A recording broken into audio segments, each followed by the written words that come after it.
Okay, hello everybody. Pardon me for coughing. We are in Leviticus chapter 25 on this video, so let's dig into the word, shall we? Hopefully you can hear me good. I'll try to speak up a little bit more.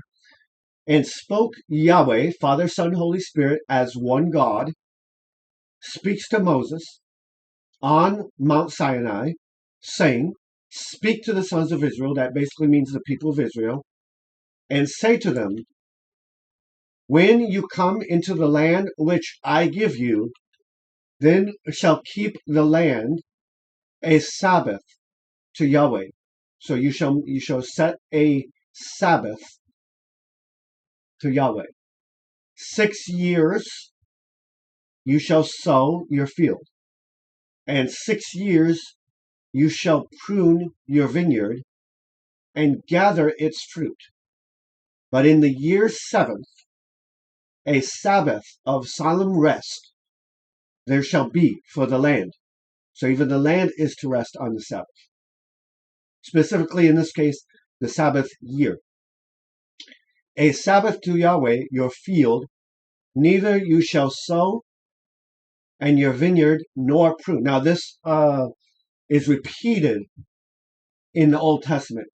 We have when God was sending down the manna, right, from before, he would send it down 6 days. On the 6th day, he would send down a double portion, and he would not send anything down on the 7th day. So they had to collect on the 6th day enough for the 6th day and the 7th day. And it's the same idea here. So for these 6 years, when they would actually sow and reap, right, likely during that 6 years, you're going to want to store up enough to carry you through the 7th year, because you were not allowed to sow any sort of, like you were not allowed to plant any sort of vegetables or anything, any sorts of foods in the at all. You couldn't have, wine, you name it, you couldn't do it. What grows of its own accord of the harvest, not you shall reap, and the grapes of your unintended vine, nor gather. A year of rest, for it is for the land. So even the land is supposed to rest. And shall be the Sabbath produce of the land for you, a food, for you and your male and your maidservants and your hired men and strangers who dwell with you, for your livestock and the beasts that are in your land shall be all its produce and food. Okay. The year of Jubilee is the next one we're talking about. And you shall count.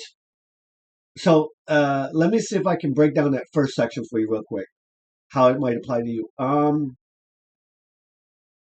The best way I would do it is tie it this way to you.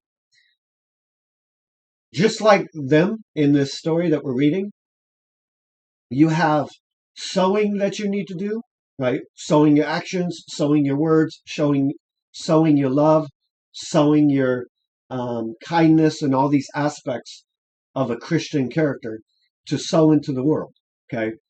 And you will reap a harvest back based on that. Whether that harvest is thank you, they appreciate that the people give you something back, right? Verbally, or even a hug or something. Or whether that be that your receivement of what you've done, you get it in the afterlife, okay? But with that context, it's continuous every single day. There's no rest for it. But what I mean by that is, let me use myself as an example, okay? I am an introvert, which means I get recharged. I get charged up emotionally, mentally, spiritually when I'm by myself. Specifically when I'm alone with God. That's where I find my rest. Okay? And I can pour myself out, right? That would be the reaping the harvest, right? The sowing the seed, specifically. Not reaping the harvest, but I mean sowing the seed. That would be the sowing the seed part of myself, right? Me going out into community, loving people, being kind to them, things like that. That's me pouring myself out. Well, when you pour out a container eventually you have to fill that container back up. And for me, that means there are times when I'm going to have to stay at home and recharge myself. I have to have a balance of sowing and then a balance of reaping and being filled back up. So I hope that makes sense to you as well. Okay. Now let's move on to the next section. And you shall count. The only other one I wanted to add to that is there's a season for everything. There's a season for mourning and crying, a season for laughter, a season for this, a season for that, a season for everything. Everything has its specific season that it's supposed to take place. Just like we see here, there's a season to grow stuff and a season not to. Okay? So I hope you get the context of that. In your life, there are seasons. There's going to be sunny days. There's going to be cloudy days. Think about it. When it's sunshine, let me go out. Let me enjoy the beauty, right? Let me get out in the community. Let me get out in the world. Well, when it's raining, do people go out a lot? No, they stay at home, right? So that's a different season. Let me recharge during this time. In the same way as you would do all your activities while you're awake, but eventually your body needs to sleep. It needs to recharge, and you need the same thing. So I hope you get the meaning of all of that and how that connects to you. And you shall count for yourself 7 Sabbaths of years. 7 years, 7 times. And it shall be to you the time of 7 Sabbaths of the year, 49 years. That'll be 49 years. Okay. And you shall cause to sound the trumpet of Jubilee on the 7th, 10th, that would be the 17th of the month, on the Day of Atonement, which we talked about that in the previous video. You shall make to sound the trumpet through all your land, and you shall consecrate the year, the 50th year. The 50th year, commemorate, basically. And proclaim liberty throughout all the land to all its inhabitants. A jubilee. This word jubilee, ram's horn would be what they blow with the trumpet, right? And it would be a jubilee year, right? Like a celebration year. It shall be for you, and shall return each of you to his possession, and each of you to his family shall return. So the idea is, if you were a servant and you were serving to make up for what was going on, whether you did something wrong, whether you offended someone, and whatever the method is that you became a servant, on that 7th year you were able to be made free. And even during the year of Jubilee, you were actually able to be made free to go back to your family. And that would happen on the 15th year. Shall be to you, neither you shall sow nor reap for what grows of its own accord in it, nor gather the grapes of the unintended vine, for it is Jubilee holy. It would be honored as holy. It shall be for you from the field, you shall eat its produce. So the idea of this holy would be, do you remember for those that remember this, years ago, on Sundays, all stores would be closed, right? Nothing would be open. And you could not, like, banks would be closed, everything would be closed. They would respect Sunday. Now, granted, that's not the true Sabbath from the time of Jesus, but nevertheless, that same idea of it's holy, it's supposed to be set apart, sacred, that's that same idea that's mentioned here.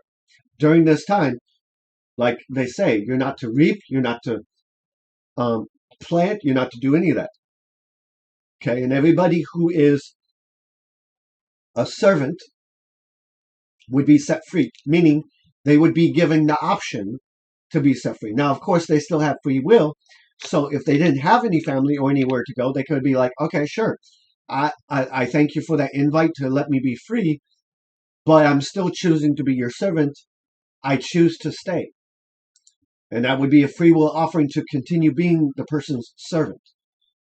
So it basically opens up the option to be free if the person wanted to. Okay. So let's move to the next section, return of property. In the year of Jubilee this shall return each of you to his possession, And if you sell anything to your neighbor, or buy from your hand of your neighbor, not you shall oppress one another. So if you happen to make trade, don't oppress one another. Don't try and get all bent out of shape over the agreements you make to trade or to give something or something like that. According to the number of years after the Jubilee, you shall buy from your neighbor, and according to the number of years of crops he shall sell to you. According to the multitude of the years, you shall increase its price, and according to a fewer number of years, you shall diminish its price. For according to the number of years of the crops, sells to you. Now that part's kind of a little bit confusing. I mean, all I can gather on that specific piece is that there is specifically things of where you're raising the price and you're lowering the price, and you're buying and you're selling during these times. I guess it would be in between, based on the years, and it does have something to do with the amount of years in between. Like it says there, according to the number of years of the crops. And he says, therefore you shall not oppress one another, but shall fear your God, plural context, Melohika, for I, Yahweh, singular context, am your God, Elohim, plural. Okay? So you shall observe my statutes and my judgments, keep and perform them. So now there's a blessing of obedience that comes, and you will dwell in the land in safety. Now, I'm gonna pause there for a minute. I'm gonna go back and kind of recap that last section on how it might apply to you and how you could use it in your life. Think about it like this. If you give something to someone, don't be an Indian giver. Don't go, hey, give me that back. Don't be like, oh, I gave it to you because I want you to treat me nicely, but now you're not treating me nicely, so give it back to me. Or as well as things like, let me make it difficult for you to trade with me. Let me make it difficult for you to receive something from me. You know, those type of things. Oppress. So I hope you get the context. So let's continue. And dwell in the land in safety. So that's one of the promises that God dictates, that you're going to be safe as you obey him. Right? You will dwell in a safe land, and you will yield the land its fruits. So even the ground will give up its produce for you to eat and be filled, and you will dwell in safety there. There will be no the way I would relate this to you is there's one place that I know of where you are completely safe. The enemy can't touch you. He can't get to you. He can only speak to you. You can only hear his voice. That's it. But he cannot come near you in any way, shape, or form. And that's in the presence of God. And we get that from the verse, you are only tempted when you're dragged away by your own evil desires. So the question becomes, where are you dragged away from? Well, it makes sense that it would be you're being dragged away from the presence of God and pulled into an area where now you're in danger, in the same way that as long as the sheep stay in the fenced off yard, they are good. But the moment the sheep go outside the fenced off yard, now they're in danger. Okay? God's presence is the safety. That's why he's called my strong tower. You are my stronghold, all of these things. He's the one place where we can go where we're safe. And if you say, what shall we eat in the year 7th, since not we shall sow, nor gather in our produce, and I will command my blessing on you in the year 6, right? So during that 7th year, since you're not able to sow, since you're not able to reap, and you might question, okay, how am I going to survive? Well, what does God say? On the 6th year, it will bring forth enough produce for 3 years. So you will not only have enough for the 6th year, you will have enough for the 7th year and the 8th year, because you will get 3 times as much. And you shall sow in the 8th year and eat of the produce old until that year 9th. Until comes in its produce you shall eat. Okay. So that would point back immediately for me to the fact that our God is a God of abundance. There are seasons and times in our life where He gives us way more than enough. He blesses us with way more than enough, beyond enough. He overflows our storehouses as we save up. So the idea here is, let me take it in the realm of money for a minute. Okay. If you are a person who wastes your money and you just spend it on whatever, it's going to always be gone. You're never going to be able to save up.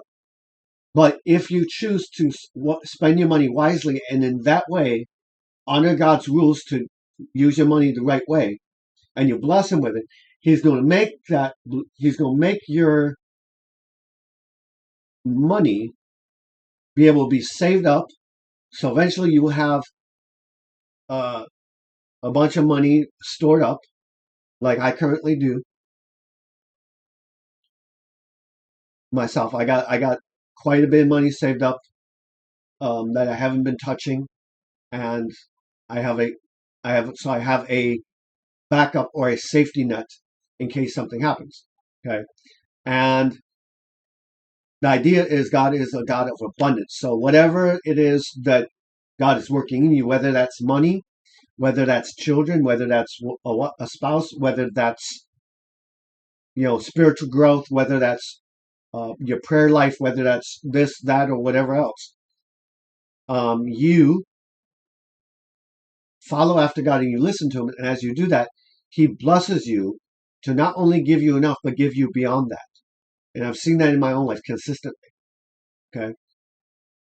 So now let's move to the next section. The law of redemption. And the land not shall be sold permanently. So you can't sell it permanently. You can lease it out, but you can't sell it. For the land is mine. The earth belongs to me. For you are strangers and you are sojourners, which means dwellers, you with me. You are my guest, in other words.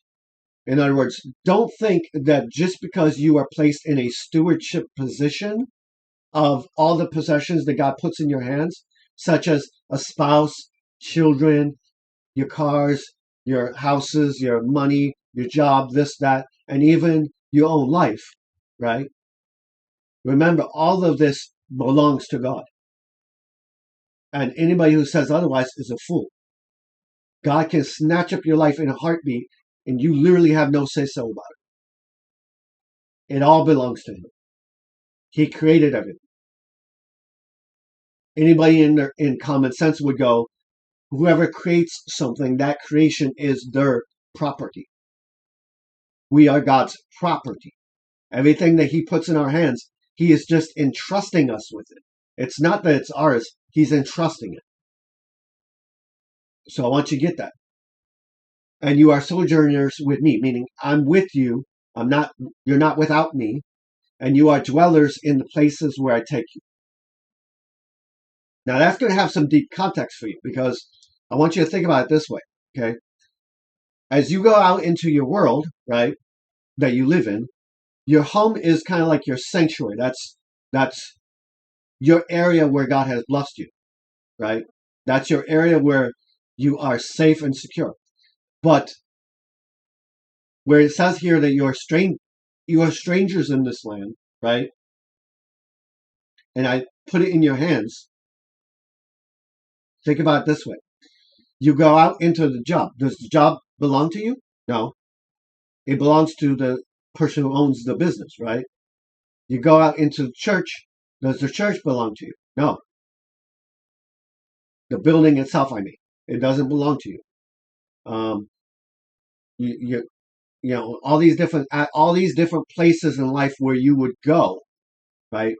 Other people's houses, friendships, relationships, jobs,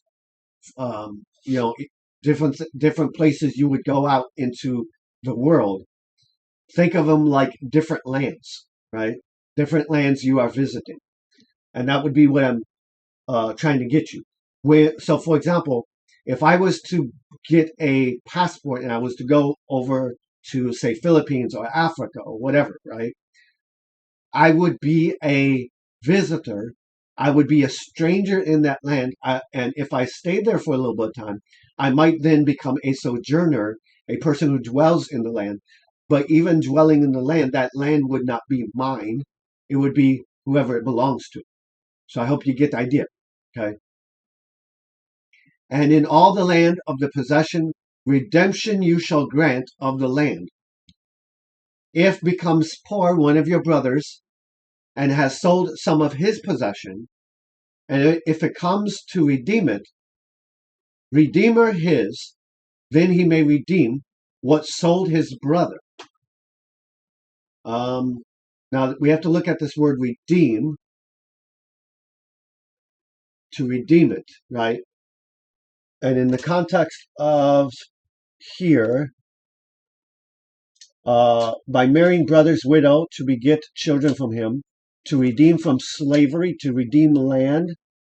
And I think redeeming land is like purchase the land back, to redeem the land by payment of some sort. So I hope you get that context of redeeming, okay?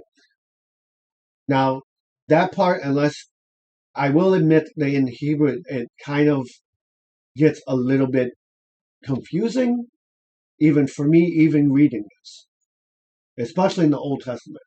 But parts of it I can get, parts I can't.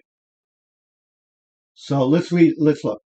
If becomes poor, who?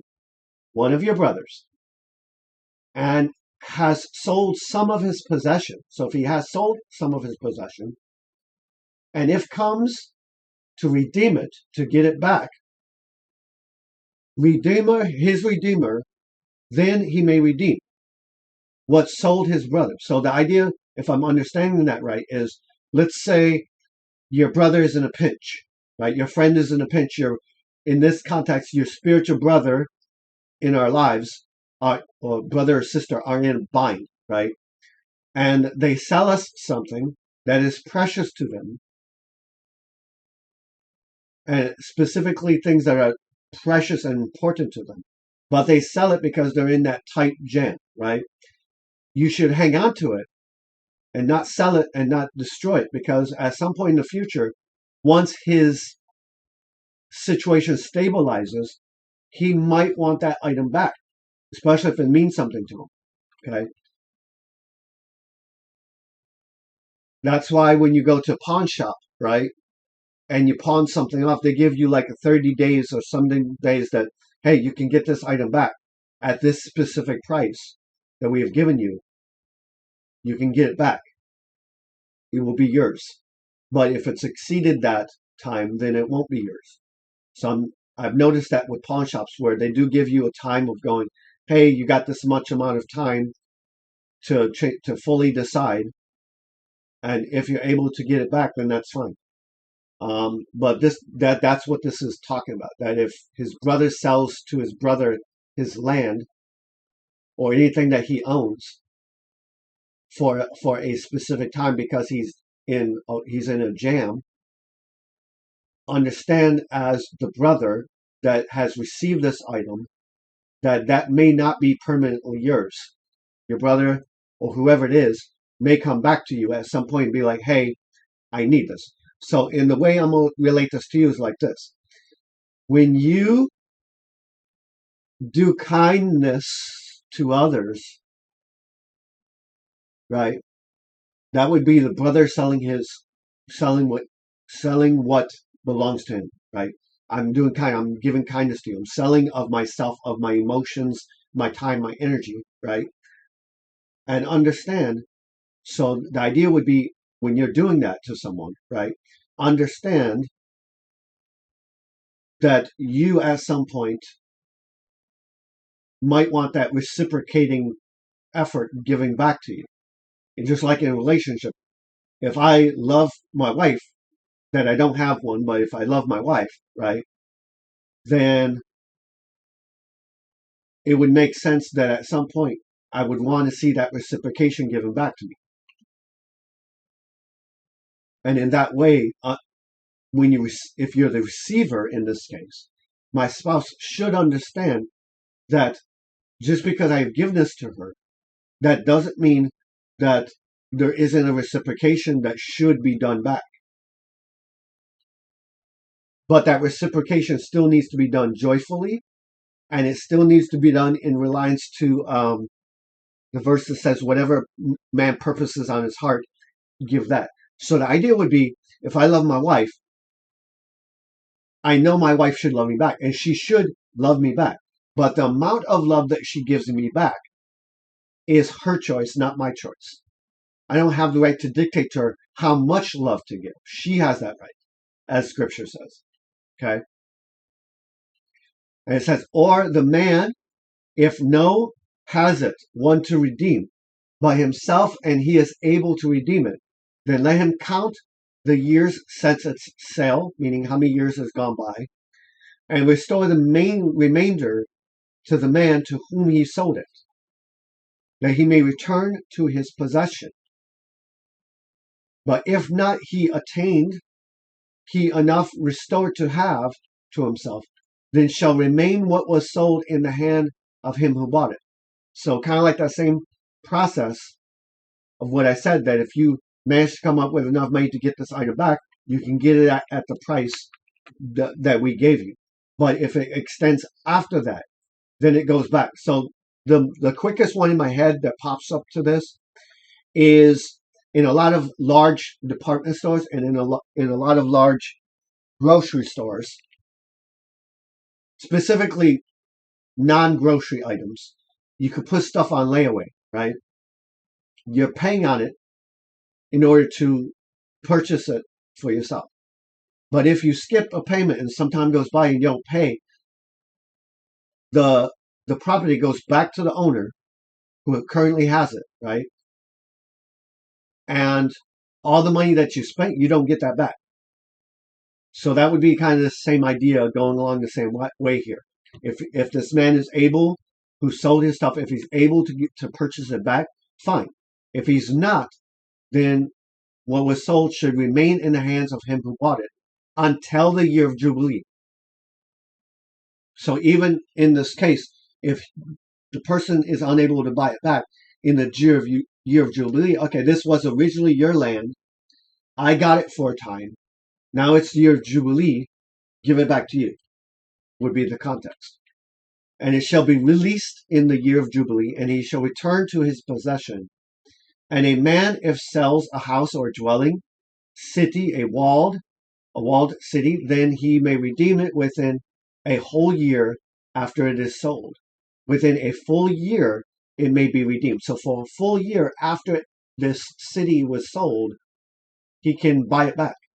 But if not, it is redeemed within the space of 1 full year, then shall belong the house that in the city, that not walled forever, to be brought to him through his generations. Not it shall be released in the year of Jubilee.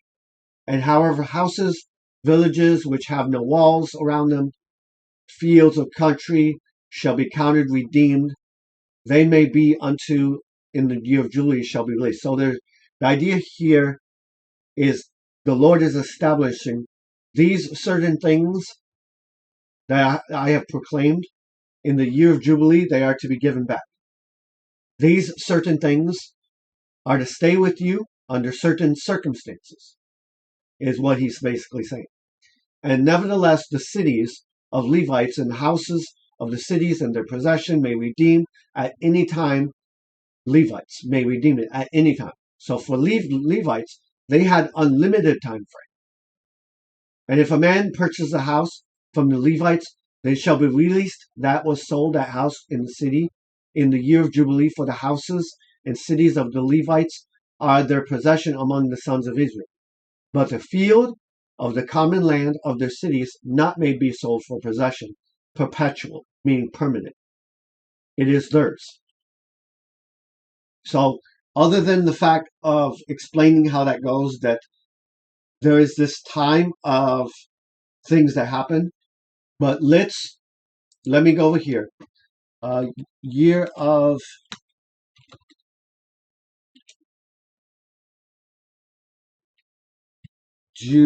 Jubilee.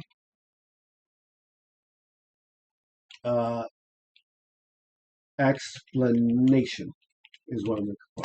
Okay. So as we see, we're going to break down this year of Jubilee.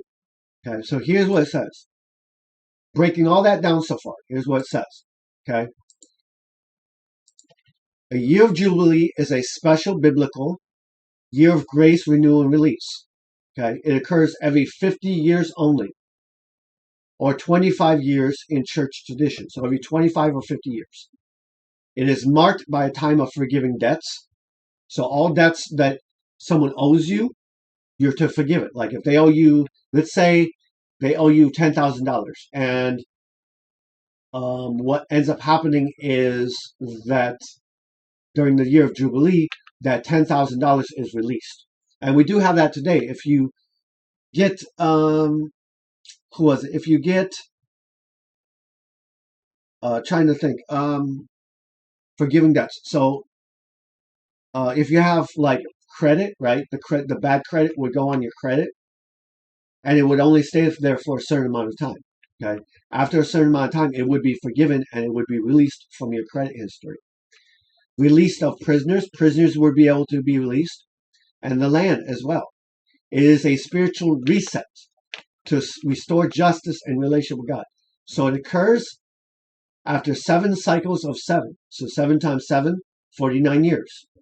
So on the 49th year, the end of the 49th, that's when the 50th year occurs.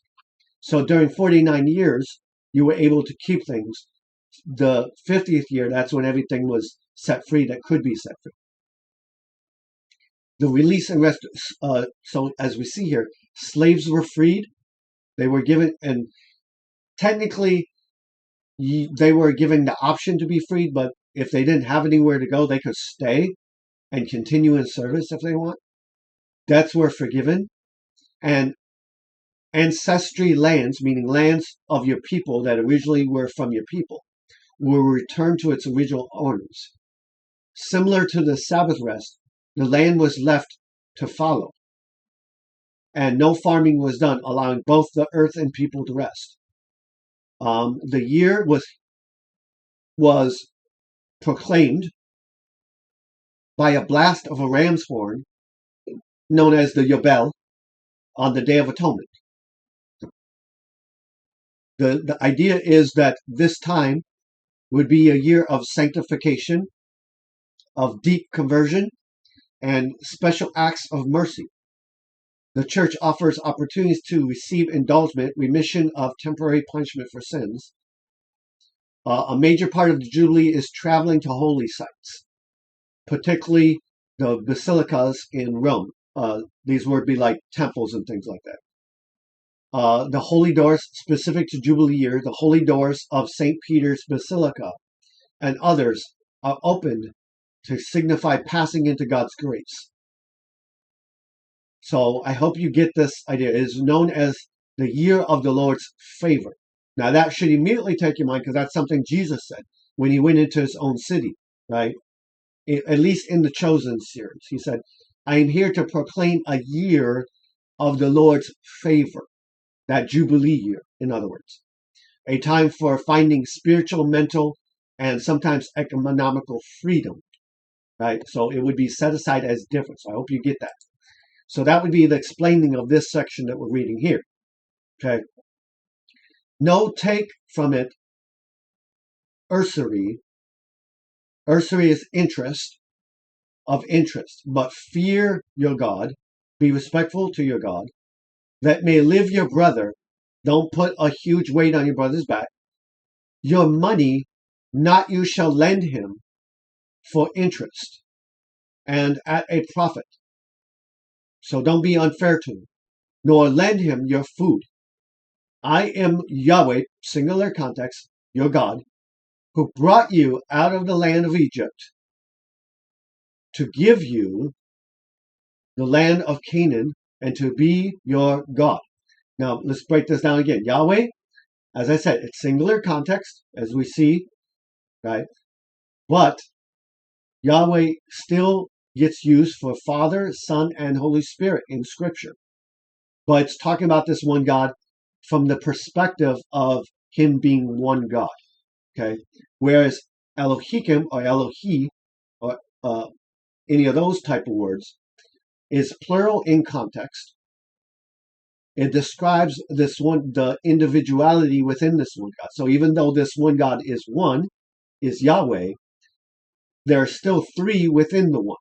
And this speaks of so this right here, Elohim, speaks of Yahweh. It speaks of the same God, but from a different perspective, from a plural standpoint. And I've always said it this way, it would be the same as you saying Kevin, which is my name, would speak of me from a singular standpoint, as in I am one, right? Whereas Elohim would speak of Kevin from the standpoint of, hey, Kevin has a soul, Kevin has a body, Kevin has a spirit. And even though Kevin has these three in him, Kevin is still one.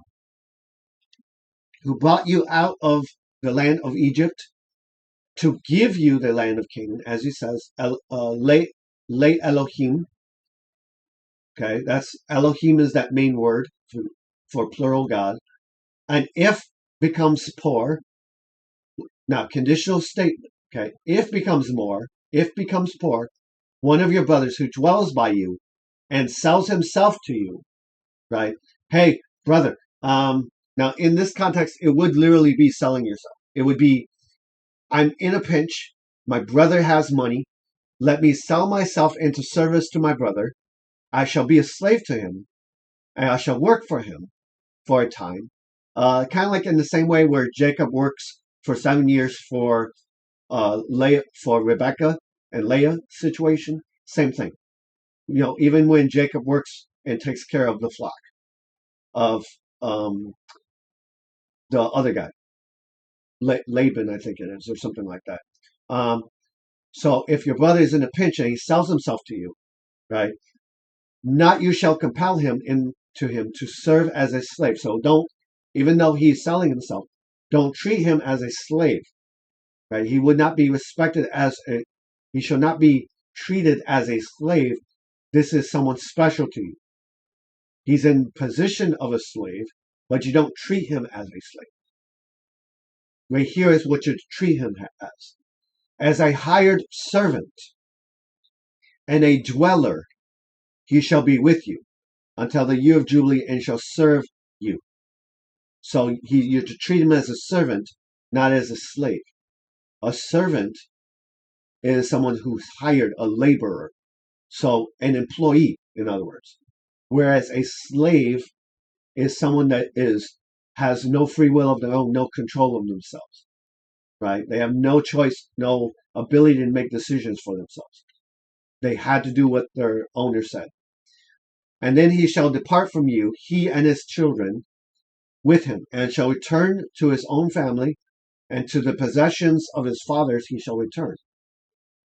For are my servants they whom I brought out of the land of Egypt, not they shall be sold as slaves. They shall become servants, but not slaves. Not you shall rule over him with rigor. So what is rigor? Harshness or cruelty. So even though he is your servant, treat him with respect, not with cruelty. Okay? Befarik. Okay, let's see. Befarak.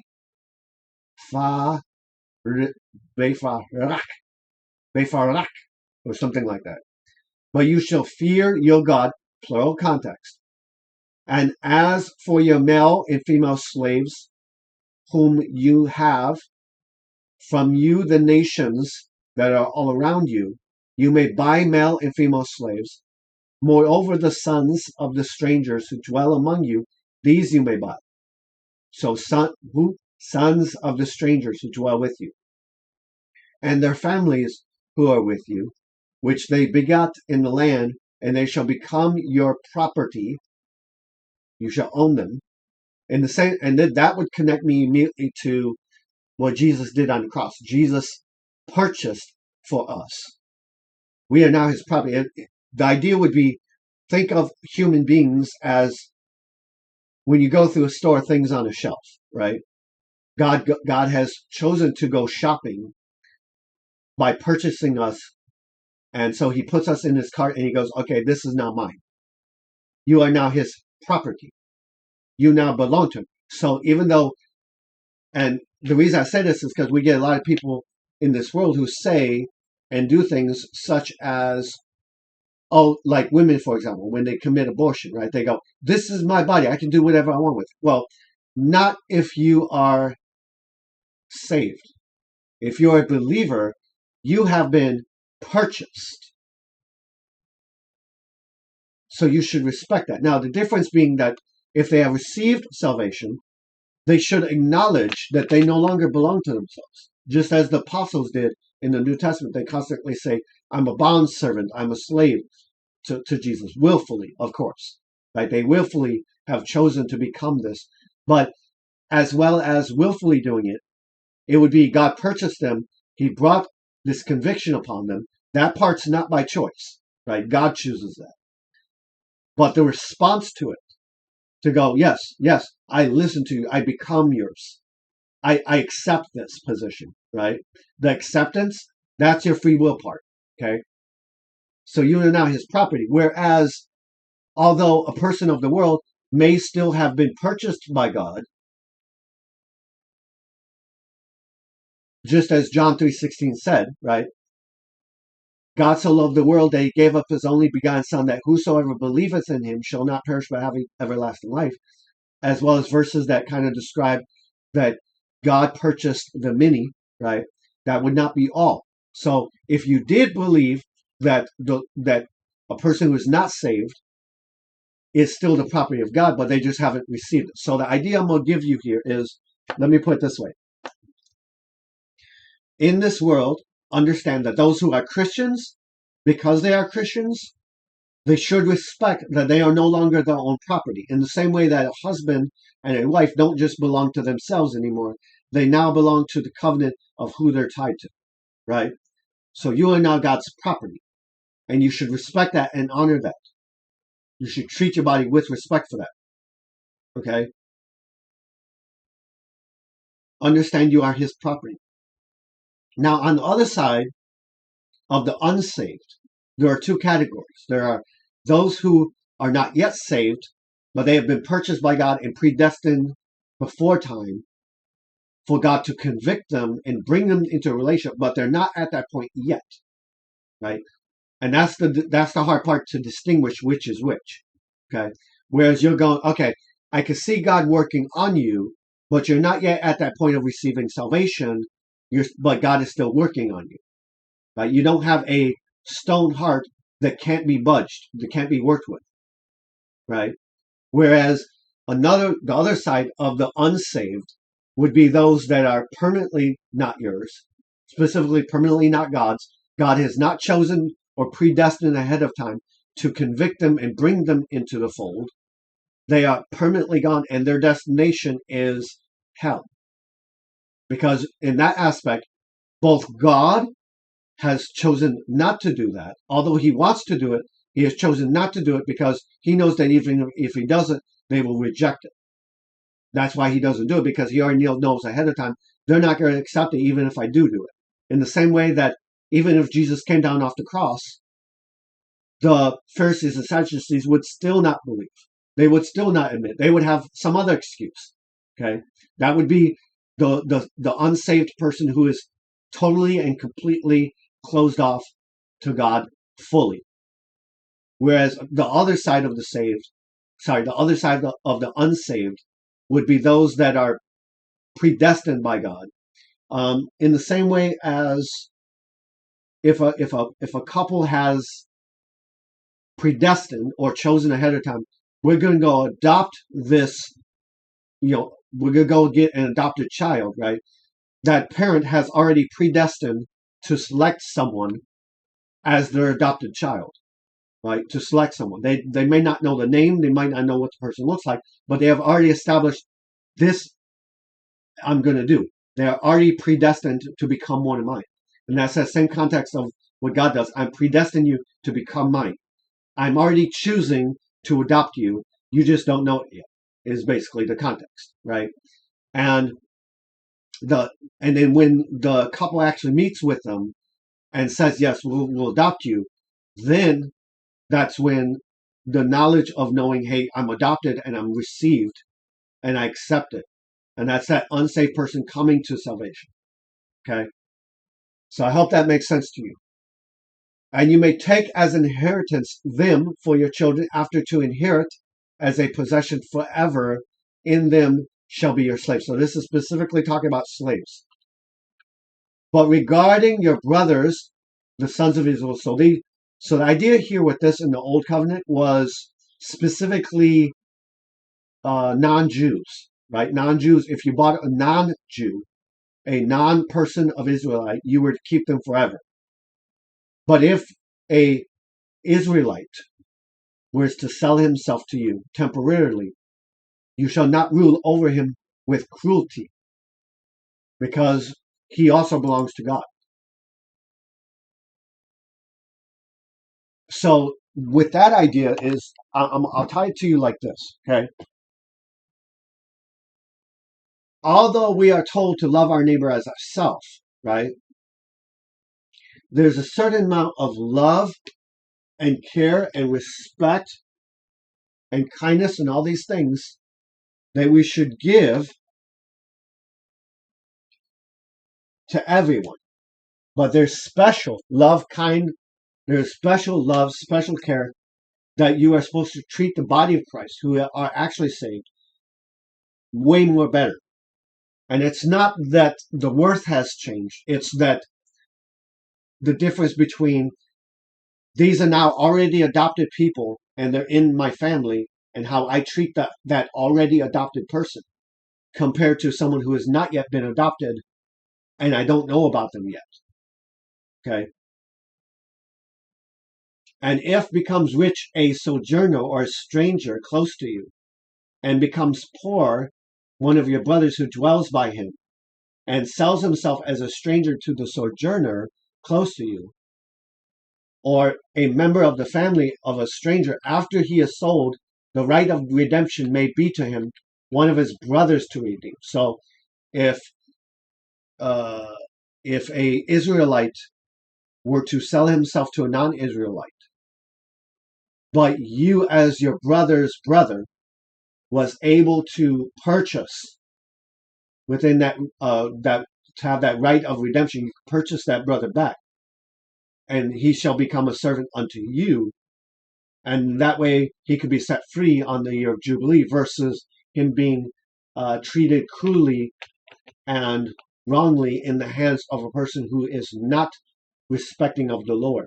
So kind of like the idea of, if it's in the hands of a believer, it's being taken of in really good care, versus something being in the hands of a non-believer. Okay?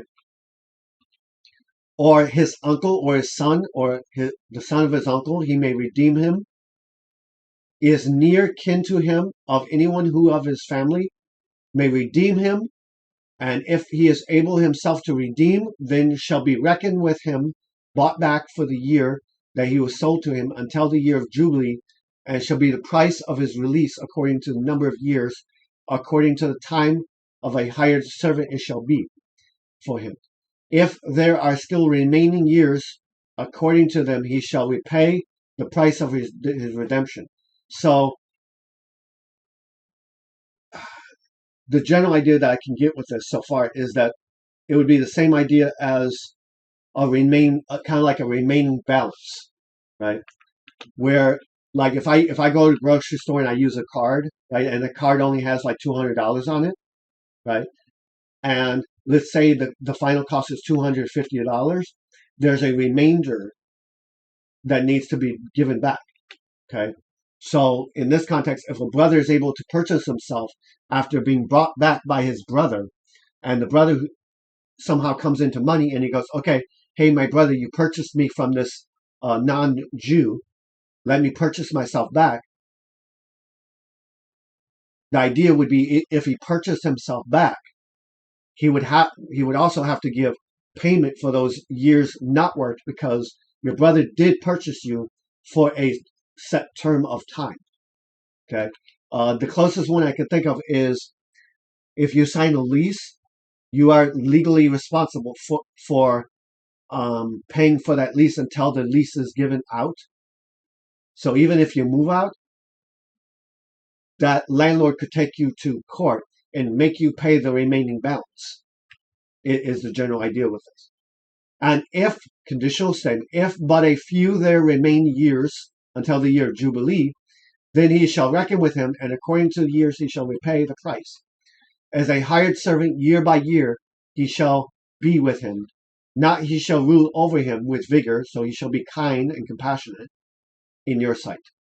And if not he is redeemed in these years, then he shall be released in the year of Jubilee. So if there's like a time of redemption and he's not able to purchase back himself at that time, then in the year of Jubilee he should purchase himself back. Or in this case, in the year of Jubilee, he is immediately made free and his debt is settled, basically. And his children with him. So if his children were also, let's say a whole household was sold, then that whole household would be set free during the year of Jubilee. For me, the sons of Israel are servants, are my servants, they whom I brought out of the land of Egypt. I am Yahweh, your God. Okay, so I hope that you get the context of that, and I hope that you get the explanations I've been trying to give you in this video of that. In any case, be blessed and go with God, and take care. See you at the next recording.